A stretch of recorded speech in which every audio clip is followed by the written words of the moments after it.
구약성경 열왕기상 12장 1절에서 11절까지 우리 한 목소리로 함께 봉독하겠습니다. 르호보암이 세겜으로 갔으니 이는 온 이스라엘이 그를 왕으로 삼고자 하여 세겜에 이르렀음이더라. 느바세 아들 여로보암이 전에 솔로몬 왕의 얼굴을 피하여 애굽으로 도망하여 있었더니 이제 그 소문을 듣고 여전히 애굽에 있는 중에 무리가 사람을 보내 그를 불렀더라. 여로보암과 이스라엘의 온 회중이 와서 르호보암에게 말하여 이르되 왕의 아버지가 우리의 멍에를 무겁게 하였으나 왕은 이제 왕의 아버지가 우리에게 시킨 고역과 매운 무거운 멍에를 가볍게 하소서. 그리하시면 우리가 왕을 섬기겠나이다.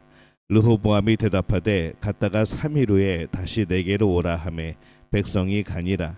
르호보암 왕이 그의 아버지 솔로몬의 생전에 그 앞에 모셨던 노인들과 의논하여 이르되 너희는 어떻게 충고하여 이 백성에게 대답하게 하겠느냐. 대답하여 이르되 왕이 만일 오늘 이 백성을 섬기는 자가 되어 그들을 섬기고 좋은 말로 대답하여 이르시면 그들이 영원히 왕의 종이 되리이다 하나 왕이 노인들이 자문하는 것을 버리고 자기 앞에 모셔 있는 자기와 함께 자라난 어린 사람들과 의논하여 이르되 너희는 어떻게 자문하여 이 백성에게 대답하게 하겠느냐. 백성이 내게 말하기를 왕의 아버지가 우리에게 매운 멍에를 가볍게 하라 하였느니라.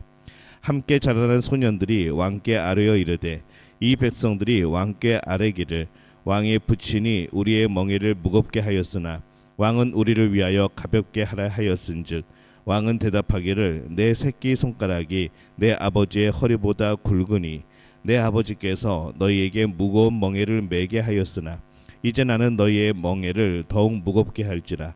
내 아버지는 채찍으로 너희를 징계하였으나 나는 전갈 채찍으로 너희를 징계하리라 하소서. 아멘. 할렐루야. 하나님의 은혜가 오늘 새벽에 하루의 첫 시간을 주 앞에 드리는 우리 믿음의 가족들에게 함께 하시기를 예수님의 이름으로 축원합니다. 오늘 말씀은 이 솔로몬의 아들 르호보암 때에 이 나라가 분리되는 그런 배경을 담고 있습니다. 솔로몬이 죽고 아들 르호보암이 왕이 되어지죠. 르호보암은 예루살렘에서 왕 즉위식을 합니다. 그런데 또한 이 전통적으로 중요한 도시였던 이 세겜으로 가서 이 북이스라엘 지파, 이 나머지 10지파의 지지를 공식화하고자 했던 것 같습니다. 세겜은 나중에 이제 북이스라엘의 첫 수도가 되어집니다. 그래서 이 성경에서 온 이스라엘이라고 말할 때에 이스라엘 전체를 말할 때도 그 표현이 사용이 되어지지만은 유다와 베냐민을 제외한 이 10지파를 말할 때도 온 지파라고 그렇게 말을 합니다. 혼동을 방지하기 위해서 우리는 남유다, 북이스라엘 그렇게 따로 부르기도 하죠. 이 북이스라엘 지파 사람들이 르호보암을 왕으로 공식적으로 인정하기 위해서 모였습니다.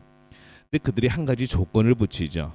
4절에 보면은 왕의 아버지가 우리의 멍에를 무겁게 하였으나 왕은 이제 왕의 아버지가 우리에게 시킨 고역과 매운 무거운 멍에를 가볍게 하소서. 그리하시면 우리가 왕을 섬기겠나이다. 북이스라엘 사람들은 이 솔로몬 때에 무거운 그런 노동 고역을 시키지 않겠다고 하여야 이 르호보암을 왕으로 받아들이겠다라고 말한 겁니다. 르호보암은 3일 후에 다시 오라고 말을 합니다.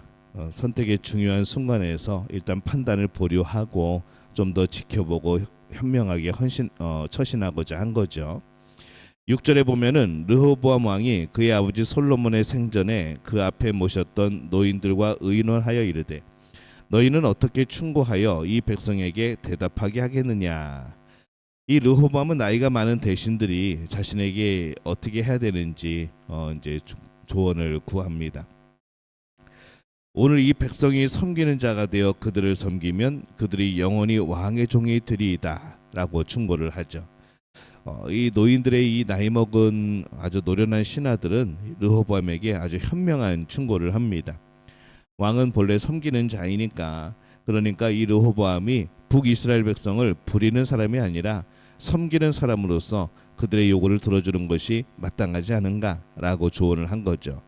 그럴 때 이 북이스라엘도 왕을 잘 섬기게 될 것이다 라고 그렇게 말을 한 겁니다. 이 노인들이 이 자문했던 그들이 현명한 충고를 했지만은 이 문제는 르호보암이 그것을 싫어했던 것 같습니다. 그래서 8절에 보면은 왕이 노인들이 자문하는 것을 버리고 자기 앞에 모셔 있는 자기와 함께 자라난 어린 사람들과 의논하여 이렇게 되어 있습니다. 노인들의 충고를 들었을 때에 그것이 마음에 들지 않았고 그래서 자기와 함께 자라났던 함께 그렇게 공부하고 함께 여러 가지를 배웠던 이 젊은 자문단에게 문의를 합니다. 왜 이것이 마음에 들지 않았을까라고 생각을 해보면은 이 노인들의 충고는 르호보암 자신을 멋있게 보이는 것이 아니라 백성들의 요구에 굴복하는 그런 힘없는 왕으로 보이게 하는 것 같은 이제 그러한 조언이었기 때문에 그가 마음에 들지 않았던 것이죠. 이 젊은 신하들은 왕의 마음을 잘 읽은 것 같습니다. 아니면 힘으로 누르는 것을 더 선호한 것으로 보이지 않은가 그렇게 생각을 합니다. 10절에 보면은 함께 자라난 소년들이 왕께 아뢰어 이르되 이 백성들이 왕께 아뢰기를 왕의 부친이 우리의 멍에를 무겁게 하였으나 왕은 우리를 위하여 가볍게 하라 하였은즉 왕은 대답하기를 내 새끼손가락이 아버지의 허리보다 굵으니 이렇게 말을 합니다. 북이스라엘 백성들이 지금 르호보암을 얕잡아 보고 월권적인 요구를 하고 있는데 르호보암은 솔로몬의 강한 것보다 자신의 약한 것이 더 강하다. 자신의 아버지보다 자기가 더 강하다라고 당차게 말하라고 그렇게 옆에서 조언하는 겁니다. 처음부터 기싸움을 확실하게 해야 된다고 생각을 했던 것이죠. 11절에 보면은 내 아버지께서 너희에게 무거운 멍에를 매게 하였으나 이제 나는 너희의 멍에를 더욱 무겁게 할지라.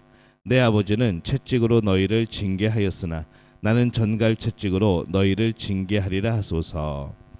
이 전갈 채찍은 아마 이 금속, 전갈 모양의 금속이 붙은 이제 그런 채찍을 의미하는 것으로 보입니다. 훨씬 더 강한 채찍을 말하죠. 백성들은 멍에를 가볍게 해달라고 했는데 르호보암에게 오히려 멍에를 더 무겁게 할 것이라고 대답하라는 그런 말입니다. 젊은 자문의 그룹은 말을 어떻게 보면 오그를 수도 있습니다. 강한 힘을 보여주어야 반란을 사전에 제압할 수 있기 때문이죠. 근데 최소한 믿음의 법칙은 아닌 것 같습니다. 하나님께서 말씀하시는 왕은 그렇게 힘과 그런 것으로 다스리라고 말하지 않습니다. 르호보암에게 중요한 선택의 순간이 옵니다. 그런데 이 르호보암은 이미 선택을 합니다. 르호보암은 자신이 선택하는 것이 이후에 얼마나 중요한 그런 사건의 갈림길이 되어지는지 모르고 있었던 것이죠. 르호보암에게 중요한 것은 선택의 순간에 자신의 이익이나 국가의 이익이 아니라 하나님께서 무엇을 말씀하시는지를 생각해야 합니다. 그러나 그는 대제사장을 통한 하나님의 뜻을 묻지 않습니다. 3일이나 시간이 있었지만은 충분히 물을 수 있었는데 그가 묻지 않은 것이죠. 선지자를 통하여 물으려고도 하지 않고 또 하나님의 말씀이 무엇을 말하고 있는지 이것도 생각하지 않습니다. 철저하게 하나님의 뜻에 무관심한 겁니다. 그 선택의 근거는 지극히 자신의 이기주의적인 생각이었던 것이죠. 그의 선택에서 가장 중요한 것은 왕의 권력이었던 것으로 보입니다. 왕의 품위 그리고 권력을 내세우는 것. 그래서 노인들의 자문을 바로 버려버린 것이죠. 오늘날 우리들이 살아가면서도 굉장히 중요한 선택의 그런 순간들이 있습니다. 크고 작은 선택의 순간은 모두 다 중요한 순간입니다. 그 선택의 순간에 가장 중요한 것은 내가 무엇을 좋아하느냐가 아니라 하나님께서 무엇을 기뻐하시는가입니다. 하나님께서 기뻐하시는 것을 선택할 때에 또한 내가 가장 기뻐할 수 있는 것이 되어지는 것이죠. 우리에게 주어진 매일의 갈림길에서 우리가 하나님의 도우심으로 또 우리가 그 선택의 기준으로 하나님이 기뻐하시는 것, 그래서 정말 아름답고 정말 행복한 그런 길로 가는 우리가 되기를 축원합니다. 우리의 모습 속에서 날마다 하나님의 기쁘심이 발견되어지는 그러한 우리 믿음의 가족들 되어지시기를 예수님의 이름으로 축원합니다.